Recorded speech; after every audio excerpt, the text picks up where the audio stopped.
Председатель Кабинета министров Кыргызстана Адылбек Касымалиев прибыл в Казахстан, город Алматы, где примет участие в 42-м заседании Межправсовета ЕАЭС.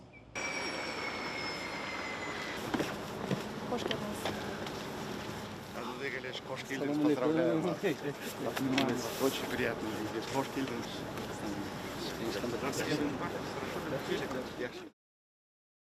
На повестке дня 12 вопросов, 6 будут обсуждаться в узком формате, так называемом, остальные 6 будут рассматриваться в расширенном составе.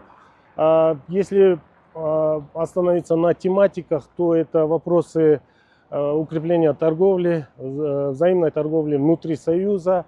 Также будут рассматриваться вопросы оказания финансовой поддержки, то есть рассмотрение финансовых механизмов поддержки совместных проектов в области агропромышленных проектов.